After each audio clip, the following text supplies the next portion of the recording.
হ্যাঁ দর্শক, আমরা অচিন একটা জায়গার মধ্যে, ভয়ঙ্কর একটা জায়গার মধ্যে চলে এসেছি। আপনারা আমাদের জন্য দোয়া করবেন। আমরা এখান থেকে বেঁচে ফিরতে পারি কিনা তাও সন্দেহ আছে, কারণ আমরা শুনছি এই জায়গাতে নাকি প্রচণ্ড পেতনি জিন থাকে। তো তারা নাকি অবিরত মানুষের সামনে দেখা দেয়। আপনার এই যে চুল ছেড়ে মেয়ের রূপের, অনেকগুলো মেয়ের রূপে তারা এখান দিয়ে চলাফেরা করে। তো আসলে মানুষ এগুলা দেখে ভয় পায়, কিন্তু তারা আসলে মানুষের অত বেশি ক্ষতি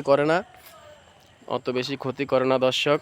তো আসলে মানুষ কিন্তু ভয় পায়, তারা মানুষের ক্ষতি না করলেও মানুষ এগুলা দেখে ভয় পায়, কেউ ভয়ে আসে না। এই যে নারকেল সুপারি গাছগুলো আছে অনেক, তো আসলে মানুষ নারকেল সুপারি অত বেশি পারে না দর্শক। এই যে চিকন একটা রাস্তা, আমরা ওইখান দিয়ে হাঁটতেছি। তো আসলে দর্শক কি বলবো আপনাদেরকে, এই যে এই দিনে যে এগুলা আছে আমার এখনও বিশ্বাস করতে কষ্ট হয় দর্শক। আপনারা কি বলবেন? দেখুন যতটুক হেঁটে এসেছি সব আপনার জঙ্গল গাছপালাগুলা দর্শক। মানুষ এখানে দিনে অত বেশি হাঁটে না, আর কি সুন্দর টাইমে হাঁটবে দেখুন দর্শক। প্রায় আধা ঘন্টা হাঁটছি দর্শক, কিন্তু আপনার কোনো মানুষ দেখতে পারতেছি না। আর মানুষ দুই একটা যদিও থাকে, তারা এই যে সুপারি টুপারি এগুলা পাড়তে আসে। ওই যে কি একটা আওয়াজ হইতেছে দর্শক, ভয়ঙ্কর একটা আওয়াজ শুনতে পেলাম।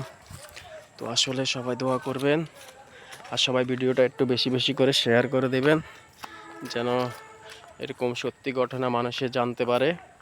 আসলে আমার উদ্দেশ্য ভিডিও ভাইরাল হওয়ার জন্য না, যেন মানুষ এগুলো জানে। আসলে মানুষ ভূত পেতনি, অনেকেই বলে যে ভূত পেতনি বলে কিছু থাকে না।